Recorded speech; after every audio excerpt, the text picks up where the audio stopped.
کسی گاؤں میں ایک بڑا ہی سست آدمی رہتا تھا۔ وہ کوئی کام نہیں کرتا تھا۔ اس کی پوری کوشش ہوتی تھی کہ بغیر کوئی محنت کیے، کوئی ہاتھ پاؤں ہلائے بغیر ہی اس کا پیٹ بھرتا رہے، اس کی زندگی گزرتی رہے۔ ایسی ہی ایک صبح وہ گاؤں میں گھوم پھر رہا تھا اور سوچ رہا تھا کہ کھانے کا انتظام کیسے ہوگا، کس کے گھر جاؤں، کیا کروں کہ مفت میں ہی کچھ کھانے کو مل جائے۔ آہستہ آہستہ اس کی بھوک بڑھتی جا رہی تھی، لیکن کچھ سمجھ نہیں آ رہا تھا کہ کیا کرے۔ اچانک اسے خیال آیا کہ گاؤں سے کچھ دور ایک پھلوں کا باغ ہے، وہاں سے ضرور اسے کچھ کھانے کو مل جائے گا، چلو وہاں چلتا ہوں۔ باغ میں پہنچ کر ابھی وہ درخت پر چڑھ کر پھل توڑنے ہی لگا تھا کہ باغ کے چوکیدار نے اسے دیکھ لیا۔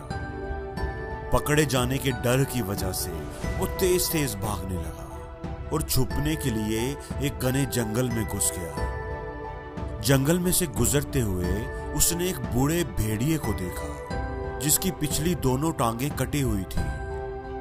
وہ آدمی حیرت سے سوچنے لگا کہ یہ بوڑھا بھیڑیا ابھی تک زندہ کیسے ہے، بھوک سے مر کیوں نہیں گیا، کیونکہ دو ٹانگوں کے ساتھ شکار کرنا تو دور کی بات، یہ تو چل بھی نہیں سکتا، اپنا بچاؤ بھی نہیں کر سکتا۔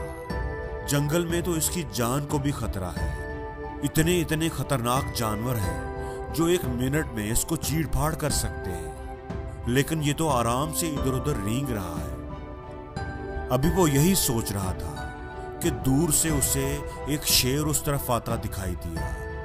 وہ آدمی جلدی ایک درخت پر چڑھ گیا۔ اب میں دیکھتا ہوں کہ یہ بھیڑیا اپنی جان کیسے بچاتا ہے۔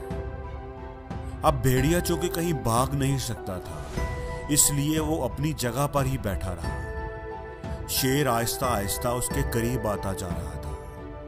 شیر جب بھیڑیے کے بالکل قریب آیا تو لڑکے نے دیکھا کہ شیر کے منہ میں گوشت کا ایک بڑا سا ٹکڑا تھا جو اس نے بھیڑیے کے پاس رکھ دیا اور واپس مڑ گیا۔ وہ آدمی حیرت سے یہ سارا منظر دیکھ رہا تھا۔ ایک شیر بھیڑیے کو کھانے کی بجائے اسے کھانا کھلا رہا تھا۔ وہ خدا کی قدرت پر آشش کر اٹھا۔ بے اختیار اس کے دل نے کہا کہ خدا بڑا ہی رحیم ہے، وہ اپنی مخلوق کو کبھی اکیلا نہیں چھوڑتا، وہ سب کا خیال رکھتا ہے۔ اسے یقین ہو گیا کہ خدا ہر ایک کے لیے کوئی نہ کوئی پلان ضرور بنایا ہوتا ہے، اس لیے خدا نے میرے لیے، میری مدد کرنے کے لیے بھی کچھ نہ کچھ ضرور سوچا ہوگا، کوئی نہ کوئی پلان ضرور بنایا ہوگا۔ جس طرح اس بیچارے بھیڑیے کی مدد کرنے کے لیے خدا نے شیر کو بھیجا ہے، بالکل اسی طرح میری مدد کرنے کا بھی خدا نے ضرور کوئی نہ کوئی پلان بنایا ہوگا۔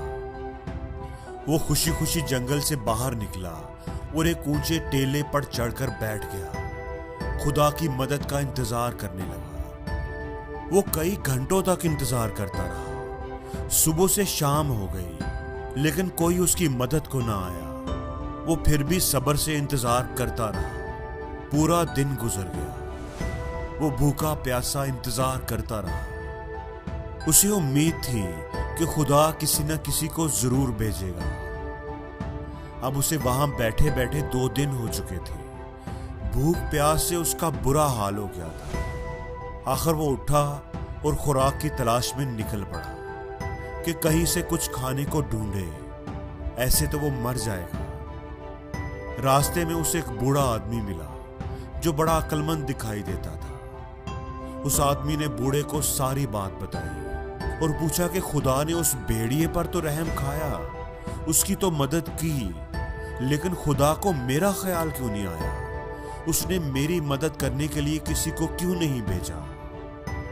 بوڑھے آدمی نے پہلے تو اسے کچھ کھانے کو دیا اور پھر کہا کہ یہ سچ ہے کہ خدا اپنی ہر مخلوق کا خیال رکھتا ہے، وہ سب کی مدد کرتا ہے، اس نے ہر ایک کے لیے کوئی نہ کوئی پلان ضرور بنایا ہوتا ہے۔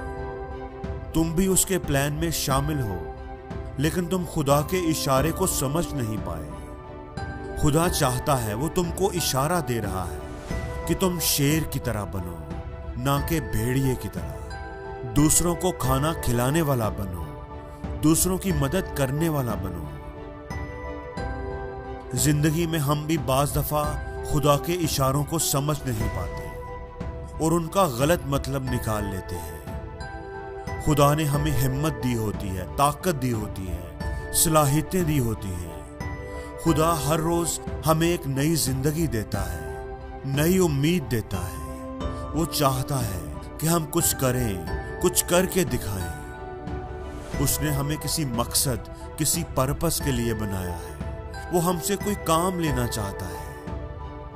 اگر وہ ہم سے مایوس ہو چکا ہو، اگر وہ چاہے تو ہم کل کا سورج کبھی نہ دیکھ سکیں، لیکن وہ ہر روز ہمیں پھر سے جگاتا ہے ایک نئی زندگی جینے کے لیے، کیونکہ اس کے پاس ہمارے لیے ایک پلان ہے۔ وہ ہمیں اشارہ دیتا ہے، لیکن ہم مایوسیوں اور ناکامیوں میں اتنے کھوئے رہتے ہیں کہ اس کے اشارے کو سمجھ ہی نہیں پاتے۔ ہم دکھی اور اداس رہتے ہیں۔ جو نہیں ملا اسے یاد کرتے کرتے جو ملنے والا ہے وہ بھی نہیں دیکھ پاتے۔ اس کے اشارے کو ہم تبھی سمجھ پائیں گے جب ہم پازیٹیو سوچیں گے، اپنی سوچ کو مثبت بنائیں گے، اچھے کی امید رکھیں گے، ہر چیز کا روشن پہلو دیکھنے کی عادت بنائیں گے، ہر چیز میں اچھائی تلاش کریں گے، اچھی امیدیں رکھیں گے، اچھے گمان رکھیں گے، تو بند دروازے بھی ہمارے لیے کھلنا شروع ہو جائیں گے۔ اگر ہم اچھے کی توقع رکھنے کی عادت بنائیں اور چاہے کچھ بھی ہو جائے، ہر حال میں ہم پازیٹیو ہی رہیں، تو قدرت کے اشارے ہمیں سمجھ آنے لگیں گے۔ اور زندگی میں ہر روز کچھ نیا سیکھو، نیا سوچو، نیا کرو، لرن کرو۔